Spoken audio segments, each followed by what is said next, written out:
السلام علیکم ورحمۃ اللہ۔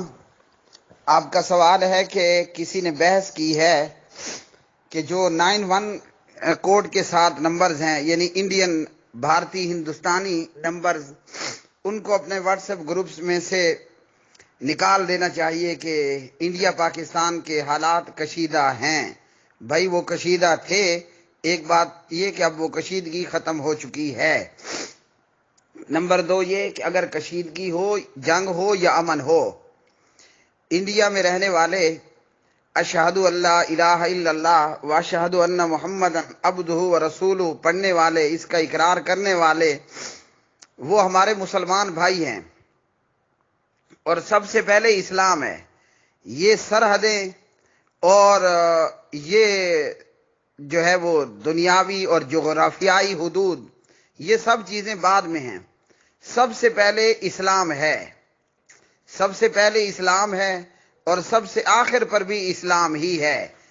تو سب سے پہلے اسلام کے تحت ہماری سرحد ہے اسلام۔ جس نے لا الہ الا اللہ پڑھ لیا وہ ہمارا مسلمان بھائی ہے، وہ چاہے انڈین ہو، وہ چائنیز ہو، وہ امریکین ہو یا وہ یورپین ہو، وہ دنیا کی کسی بھی کنٹری کا رہنے والا، خطے کا رہنے والا، ہم سب کی پہچان اشہد اللہ الہ الا اللہ و اشہد ان محمدن عبدہ و رسولہ۔ تو اس کلمے کے حوالے سے ہم سب سے پہلے مسلمان ہیں۔ لہٰذا یہ اس قسم کی باتیں محض افواہ ہیں کہ جو نمبر 91 کے کوڈ کے ساتھ ہے، انڈین اور بھارتی اور ہندوستانی نمبر ہیں، ان کو نکال دینا چاہیے۔ نہ ہماری ایجنسیاں اس حوالے سے ہمیں کچھ کہنے والی ہیں، اور نہ خفیہ اداروں کو اس حوالے سے کوئی اعتراض ہے۔ اگر کوئی جرائم پیشہ افراد ہیں اور دہشت گرد قسم کے افراد اگر ہیں تو الحمدللہ ملک کا دفاع کرنے والوں کا ہر ایک کے اوپر نظر موجود ہے۔ جو دہشت گردی یا تخریب کاری کا ارتکاب کرے گا، انشاءاللہ وہ دنیا آخرت کے اندر اپنے انجام کو پہنچے گا۔ ہمارے تمام گروپس کویسچن اینڈ آنسر کے یا اسی طرح دینی معلومات سیکھنے اور سکھانے کے حوالے سے، یا کتاب و سنت کی نشریات کو عام کرنے کے حوالے سے، یا اچھی بات ہر ایک انسان تک اور ہر ایک مسلمان تک پہنچانے کے حوالے سے، ان جو ہے وہ دینی مسائل پر مشتمل گروپس کا جنگ سے یا امن سے کوئی تعلق نہیں ہے۔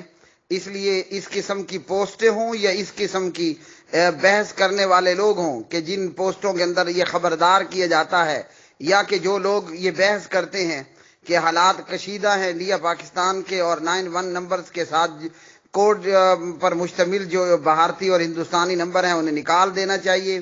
قطعاً ایسا نہیں۔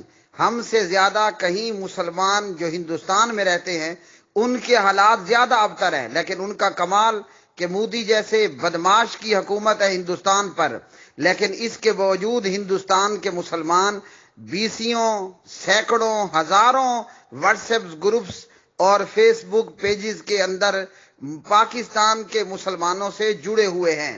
اگر ڈرنا چاہیے تھا تو ان کو ڈرنا چاہیے تھا۔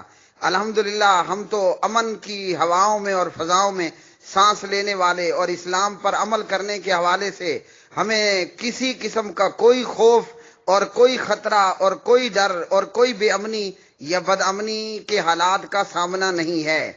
اس لیے انڈین کلمہ پڑھنے والے بھی ہمارے مسلمان بھائی ہیں، اور سب سے پہلے اسلام کے تحت ایسی کوئی بھی چیز اور ایسا کوئی بھی خوف پھیلانا کہ انڈین مسلمان جو لوگ ہیں انہیں یا ان کے نمبرز کو اپنے گروپس میں سے ریموو کر دینا چاہیے، نکال دینا چاہیے، یہ محض افواہ ہے۔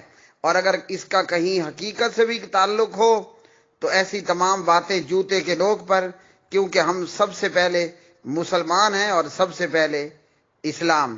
انڈین کلمہ پڑھنے والے بھی ہمارے مسلمان بھائی ہیں، ہم اپنے ساتھ انہیں جوڑ کے رکھیں، وہاں کے علماء سے دین سیکھیں، اور وہاں کے عوام کو اور جنتا کو یہاں کے علماء دین سکھائیں اور پہنچائیں۔ اللہ تعالیٰ دنیا بھر میں بسنے والے ہر مسلمان کا حامی و ناصر ہو، اور اللہ رب العالمین دنیا بھر میں موجود مسلمانوں کو کفار کے شر سے اپنی حفاظت میں رکھے۔ اسلام زندہ باد، مسلمان زندہ باد۔